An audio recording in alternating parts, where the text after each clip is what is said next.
Breaking news చూస్తున్నారు. బండి సాయి భగీరథ్ కి సంబంధించి కీలకమైన డెవలప్మెంట్ ఇప్పుడు చోటు చేసుకుంది.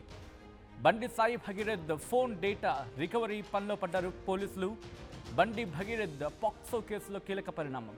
భగీరథ్ ఫోన్లో కీలక డేటా డిలీట్ అయింది. ఐఫోన్లోని డేటా వీడియోలు డిలీట్ చేశాడు సాయి భగీరథ్. ఫోరెన్సిక్ టెక్నాలజీతో డేటా రికవరీలో ఇబ్బందులు ఎదురవుతున్నాయి. డేటా రికవరీకి ప్లాన్ బి అమలు చేయబోతున్నారు ఫోరెన్సిక్ నిపుణులు. బాధితురాలి ఫోన్ బేస్ చేసుకొని ఎవిడెన్స్ సేకరించబోతోంది సిట్. భగీరథ్ వేధింపులకు సంబంధించిన మెసేజ్లు, ఫోటోలు, వీడియోలు సేకరించి కోర్టు ముందు ఉంచబోతున్నారు పోలీసులు.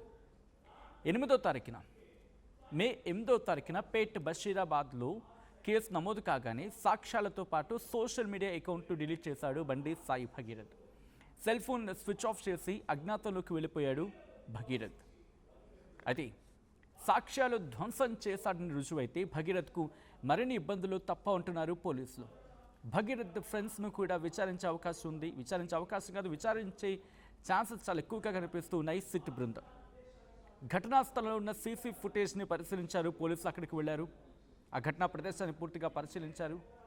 భగీరథ్ను స్పాట్కు తీసుకువెళ్ళి సీన్ రీకన్స్ట్రక్షన్ చేసే అవకాశం కూడా ఉంది.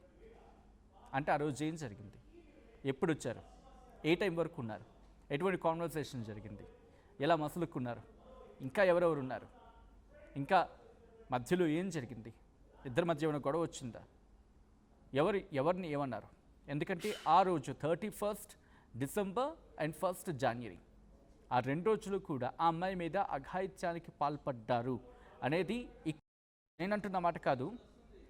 వాళ్ళ మదర్ ఆ కంప్లైంట్ కాపీలో ఇచ్చిన ఇదిగోండి ఈ 5 pages ఆఫ్ కంప్లైంట్ కాపీ దీంట్లోనే మెన్షన్ చేశారు ఆ 2 అంశాలను కూడా. 31 December 2025 and 1 January 2026 at Moinabad.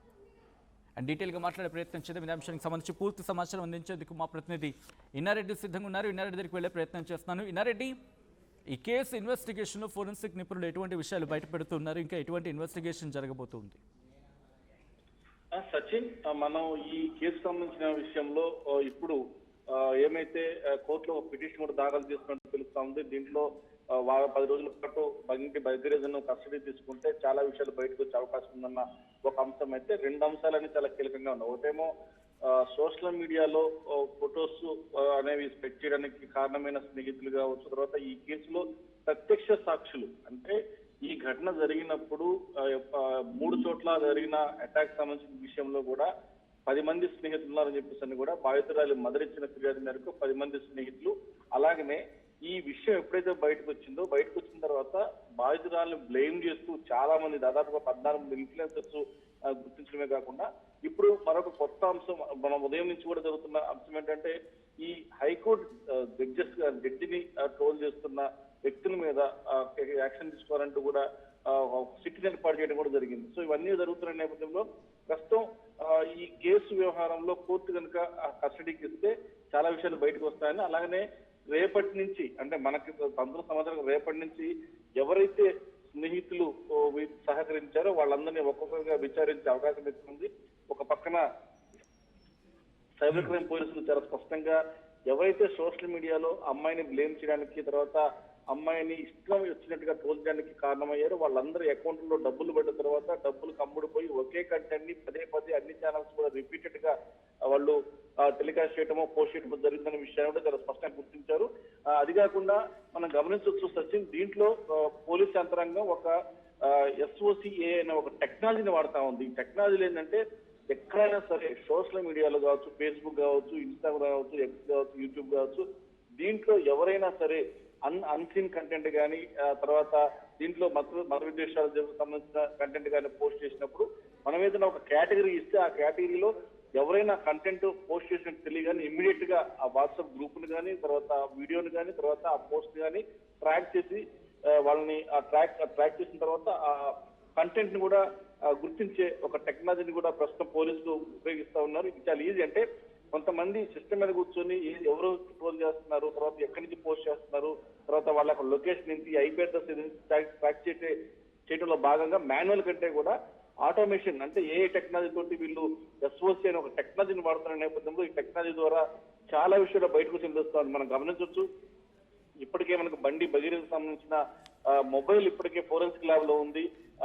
అంటే అది ఆ మొబైల్ కాకుండా ఇంకా 2 మొబైల్స్ ఉండే అవకాశం ఉంది. అంటే యాక్చువల్ గా లీగల్ అడ్వైజర్ సహాయాన కారులో వెళ్తున్నాడు కాబట్టి క్లీన్ ప్లాంట్ గా ఉంటాడు కాబట్టి మొబైల్ సీజ్ చేస్తారు, మొబైల్ డేటా కూడా తీసుకునే విషయం వాళ్ళ కాన్షియస్ ఉంది.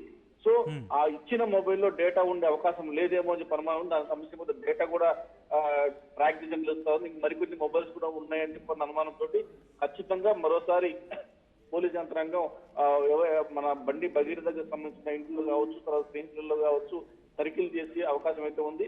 మొత్తం మీద ఇప్పుడున్న సినారియోలో రేపటి నుంచి కానీ తర్వాత దీంట్లో ఇన్వాల్వ్మెంట్ ఉన్న ఇక్కడ ఒక క్వశ్చన్ రైజ్ అవుతుంది. దట్టు ఒక సెంట్రల్ మినిస్టర్ కొడుకు, central minister in the sense ఆయన కేంద్ర హోంశాఖ సహాయ మంత్రిగా ఆయన తండ్రి ఉన్నారు కాబట్టి ఆ డేటా ట్యాంపరింగ్ జరిగి ఉండొచ్చు అనే క్వశ్చన్ రైజ్ అవ్వచ్చు. సో దీనికి సంబంధించి ఎందుకంటే ఈ ఆరోపణ కావచ్చు, నింద కావచ్చు, వాట్ ఇట్ మే బి, అది పోలీసు మీద వెళ్ళే అవకాశం ఉంటుంది కాబట్టి ఆ ఇబ్బంది లేకుండా అంటే డేటా ఎక్కడ డిలీట్ కాలేదు, లేకపోతే ఆ డేటాకు సంబంధించి కంప్లీట్గా కోర్టు ముందు ప్రొడ్యూస్ చేసేందుకు ఎటువంటి వ్యూహంతో వెళ్తున్నారు? ఒకవేళ బండి భగీరథకు సంబంధించి ఆ ఫోన్లో కావచ్చు, లేకపోతే గ్యాడ్జెట్స్లో డేటా మిస్ అయితే ప్లాన్ బి కాకుండా ప్లాన్ సి కూడా ఏమైనా ఉందా? అండ్ ప్లాన్ బిలో ఏమనుంది, ప్లాన్ సిలో ఏమనుంది, అండ్ అమ్మాయికి సంబంధించిన డేటా రికవరీ చేస్తున్నారనేది తెలుస్తున్నమాట. ఇప్పుడు ఎటువంటి వ్యూహం ఉంది ఇన్నారెడ్డి? ఎస్ సచిన్, దీంట్లో మనం ప్రధానంగా గుర్తించాల్సింది ఏదైనా ఒక ఇన్వెస్టిగేషన్ ప్రాసెస్ జరుగుతున్న క్రమంలో మొట్టమొదటిగా అతని మొబైల్ ని సీజ్ చేయడం జనరల్ గా జరిగే ప్రాసెస్. సో మొబైల్ సీజ్ చేస్తారన్న కాన్షియస్ ఆల్రెడీ వాళ్ళకు ఉంది కాబట్టి దాంట్లో డేటా ఉండే అవకాశం లేదు, సెన్సిటివ్ డేటా ఉండే అవకాశం లేదన్న కాన్షియస్ గా పోలీసులకు ఉంది. సో లీగల్ ప్రొసీడింగ్స్ ప్రకారం మొబైల్ సీజ్ చేయాలి కాబట్టి మొబైల్ సీజ్ చేస్తే డేటాను రికవర్ చేయడమే కాకుండా ఇంకో విషయం గుర్తుపెట్టుకోవాలి. బండి భగీరథకు సంబంధించిన సోషల్ మీడియాకు సంబంధించి అతను వాడుతున్న సోషల్ మీడియా అకౌంట్స్ మీద ఫోకస్ చేయడం, స్నేహితుల అకౌంట్స్ మీద ఫోకస్ చేయడమే కాకుండా టోటల్ గా అతను ఎంత మందితోటి కంటిన్యూ కాంటాక్ట్ ఉండడం, దాని మీద ఇప్పటికే కాల్ డీటెయిల్స్ చెక్ చేసే విషయం కూడా మనకు తెలిసింది. ఇది కాకుండా ప్రధానంగా దీంట్లో మనం గమనించాల్సిన విషయం ఏంటంటే, అంటే ఇప్పుడు ప్లాన్ ఏ ప్రకారం మొబైల్ ఇస్తారు, సీజ్ చేస్తారు అంటే మీరు చెప్పినట్టు ప్లాన్ బి ప్రకారం ఏముంటుందంటే ఏదైనా సరే ఒక మీడియాలో ఒక పోస్ట్ అయిందంటే ఏ ఐపీ అడ్రస్ నుంచి పోస్ట్ అయింది కూడా కనుక్కోగల టెక్నాలజీ ఉంది. సో ఈ మొబైల్ నుంచి కనుక పోస్ట్ అయి ఉంటే ఖచ్చితంగా తెలిసిపోద్ది. సో ఆ మొబైల్ అనేది, తర్వాత ఐపీ అడ్రస్ అనేది, తర్వాత ఏ ఐఎంఈ నెంబర్ నుంచి పోస్ట్ అయింది కూడా ఈజీగా ఫైండ్ అవుట్ అవుతుంది. సో ఒకవేళ షేర్ అయినా అంటే ఒకవేళ బండి భగీరథే పోస్ట్ చేయాల్సిన అవసరం లేదు, బండి భగీరథే దీంట్లో డైరెక్ట్ ఇన్వాల్వ్ అవసరం లేదు. తన మొబైల్ నుంచి తన స్నేహితులకి వెళ్ళడం కానీ, తన స్నేహితుల అకౌంట్ లో నుంచి ఈ వీడియోస్ కానీ ఫొటోస్ కానీ షేర్ చేయడం కానీ జరిగి ఉండే అవకాశం ఉంది. ఆ ఈమెయిల్ నెంబర్ ప్రకారం, తర్వాత ఐపీ అడ్రస్ ప్రకారం ట్రాక్ చేయడానికి కూడా పకడ్బందీగా ప్లాన్ బితో కూడా చాలా స్పష్టంగా ముందుకు పోతున్నారు. ఇంకొకటి ఫైనల్ గా అంటే ఇంకా అన్ని రకాల ప్రయత్నాలు చేసుకుంటూ మూడో ప్రయత్నం ఏంటంటే ఈ స్నేహితులు అనేవాళ్ళు ఎక్కువగా ఇన్వాల్వ్ అయ్యారు కాబట్టి స్నేహితుల ద్వారా వాళ్ళ సోషల్ మీడియా అకౌంట్స్ మీద ఫోకస్ పెట్టారు, మొబైల్ మీద ఫోకస్ పెట్టారు. ఇప్పటి వరకు దొరికిన social media accounts IME numbers, తర్వాత ఐపీ నెంబర్స్ రెండింటి మీద ఫోకస్ పెట్టి ఇప్పటికే చాలా వరకు కూడా డేటా రికవరీ చేస్తూ ఉంది. దీంట్లో మనం ఇంతకుముందు చెప్పుకున్నాం, ఎస్ఓసిఏ అనేది చాలా కీలకమైన అత్యాధునికమైన టెక్నాలజీ. ఓన్లీ హైదరాబాద్ పోలీస్ దగ్గరే ఉంటే హైదరాబాద్ పోలీస్ మాత్రమే డెవలప్ చేసుకున్న ఒక ఐఐటి టెక్నాలజీ. సో ఫస్ట్ గా వీళ్ళు మొబైల్లో డేటా ఉంటుందని, తర్వాత మొబైల్ ని సీజ్ చేస్తారని తెలుసు కాబట్టి సోషల్ మీడియా మీద అంత పెద్దగా ఫోకస్ పెట్టరు. ఒకవేళ దాన్ని బ్లాక్ చేసినా లేకపోతే దాన్ని డిలీట్ చేసినా కూడా ఆ అకౌంట్ ని రిట్రీవ్ చేసి ఆ అకౌంట్ లో ఉన్న మెసేజ్లు సంబంధించిన అన్ని కూడా డేటా రికవర్ చేయగల కెపాసిటీ ఉంది. తర్వాత కమ్యూనికేషన్ అంటే ఈ కాల్ డేటా తోటి ఎవరెవరితో కమ్యూనికేషన్ ఉన్నాడు, ఎక్కువసారి ఎవరితో కమ్యూనికేషన్ ఉన్నాడని చెప్పని ఆ కమ్యూనికేషన్ ఆధారంగా ఎక్కువసారి మాట్లాడిన వ్యక్తులను పిలిపించి ఎందుకు మాట్లాడాల్సి వచ్చింది, ఎప్పుడు అంటే ఘటన జరగక ముందు, ఘటన జరిగిన తర్వాత ఈ రెండు విషయాల మీద విశ్లేషణ చేసి గతంలో ఉన్న కాల్ డీటెయిల్స్ తర్వాత వచ్చిన కాల్ డీటెయిల్స్ రెండింటి కూడా విశ్లేషించి దీంట్లో వీళ్ళ ఇన్వాల్వ్మెంట్ ఉంది అని చెప్పడానికి కావాల్సిన అన్ని రైజ్ అవుతుంది. ఇన్నారెడ్డి ఫర్ ఎగ్జాంపుల్ తను డేటా డిలీట్ చేసేసాడు, సోషల్ మీడియా అకౌంట్స్ని కూడా డీయాక్టివేట్ చేశాడో లేకపోతే డిలీట్ చేశాడో అది రెండో విషయం. బట్ ఈ ఘటనకి సంబంధించి అమ్మాయి ఐడెంటిటీ బయట పెట్టింది ఎవరు? ఎందుకంటే వీళ్ళిద్దరి మధ్య ఒక ప్రైవేట్ కాన్వర్జేషనో లేకపోతే ప్రైవేట్ పిక్స్ ఉన్నాయి అనుకున్నప్పుడు అది అమ్మాయి దగ్గరనే ఉండాలి, లేకపోతే బండి భగీరథ్ దగ్గరనే ఉండాలి. వీళ్ళిద్దరూ కాకుండా మూడో వ్యక్తి ఎవరు? ఆ మూడో వ్యక్తికి ఎలా వెళ్ళాయి? దీనికి ఎటువంటి ఇన్వెస్టిగేషన్ జరుగుతుంది? అఫ్ కోర్స్ ఇప్పుడు ఒకవేళ ఇక్కడ డిలీట్ అయినా అంటే తన డేటా రిట్రీవ్లో దొరకకపోయినా ఇప్పుడు దీనికి సంబంధించి కూడా తన ఫోన్లో ఒక డీటెయిల్ దొరకకపోతే ఈ కోణంలో ఫ్రెండ్స్కి సంబంధించి కూడా ఇన్వెస్టిగేషన్ చేసే అవకాశం ఉందా? వాళ్ళ ఫోన్లు కూడా ఇన్ఫ్యాక్ట్ ఆ డేటా ఎవిడెన్స్ కోసం పోలీసులు దానికోసం కూడా ప్రయత్నం చేసే అవకాశం ఉందా? ఆ కోణంలో కూడా ఆలోచిస్తూ ఉన్నారా? ఖచ్చితంగా సచిన్, అసలు ఈ విషయం బయటకు వచ్చిన విధానంలోనే సోషల్ మీడియాలో పోస్టులు పెట్టడం. మనం ఒక విషయం మళ్ళీ మళ్ళీ చెప్పుకున్నా కూడా అంటే మళ్ళీ జస్ట్ ఈ సీక్వెన్స్ కి ఇనిషియల్ స్టేజ్ అదే కాబట్టి ఇద్దరి మధ్య బ్రేకప్ జరిగిన తర్వాత అమ్మాయి ఫోటోలు సోషల్ మీడియాలో పెడుతున్నారన్న విషయాన్ని ప్యానిక్ గా ఫీల్ అయ్యి ఈ విషయాన్ని మాట్లాడడానికి బండి సంజయ్ దగ్గరికి వెళ్ళిన తర్వాత ఆయన మాట్లాడే విధానం అంటే ఆ తర్వాత మాత్రమే కేసు పెట్టడం జరిగింది. అంటే మొట్టమొదటిగా ఇద్దరికి బ్రేకప్ జరిగిన తర్వాత సోషల్ మీడియాలో ముందుగానే ఈ విషయాన్ని బట్టబయలు చేసి ఆమె డిపిఎం చేసే ప్రయత్నం జరిగింది కాబట్టి ఈ కేసు లేదు. సో అప్పటి నుంచి ట్రాక్ చేసుకుంటూ పోతే అప్పుడు ఎవరు సోషల్ మీడియాలో ఫోటోలు పెట్టారు, ఎవరి నుంచి ఎవరికి పంపించారు, ఎవరు దీన్ని పోస్ట్ చేస్తా ఉన్నారు, ఎన్ని మొబైల్ నుంచి పోస్ట్ చేస్తారు. ఒక విషయం మనం చెప్పుకోవాల్సి వచ్చింది. మీరు నేను ఫోటో తీసుకున్నాము, ఫోటో తీసుకుంటే ఫోటో మీ దగ్గరనే ఉండాలి, నా దగ్గరనే ఉండాలి. మూడో పర్సన్ ఏంటంటే సోషల్ మీడియాలో పెట్టి ఉండొచ్చు. అంటే సోషల్ మీడియాలో పెట్టినప్పుడు వాళ్ళ ప్రైవేట్ కొన్ని పిక్స్ లేకపోతే కొన్ని, బట్ వాళ్ళ ఐడెంటిటీ రివీల్ చేసే హక్కు ఎవరికి లేదు. అఫ్కోర్స్ ఆ అమ్మాయికి సంబంధించి సోషల్ మీడియాలో ఉంటే కనుక పర్టికులర్గా తెలిసినప్పుడు అది షేర్ అయ్యే అవకాశం సమ్వాట్ యాక్సెప్టబుల్. బట్ ఈ కేసుకు సంబంధించి కోర్ట్ చేసినప్పుడు మాత్రం అది క్రైమ్ కింద కన్సిడర్ అవుతుంది undoubtedly, that to POCSO applicable ఉంది కాబట్టి. ఇప్పుడు ఈ కోణంలో కూడా అంటే అక్కడ ఒక మాట వినిపించింది, ఈ 31 తారీఖు అఘాయిత్యం జరిగిన రోజు ఇంకొంతమంది కూడా ఉన్నారనేది బాధిత మైనర్ బాలిక తల్లి కంప్లైంట్లో ఫిర్యాదు చేశారనేది. సో ఇప్పుడు ఈ ఎవిడెన్స్ అనేది ఎంత కీలకంగా మారుతుంది అండ్ ఫోన్ డేటా ఎంత కీలకంగా మారే అవకాశం ఉంటుంది.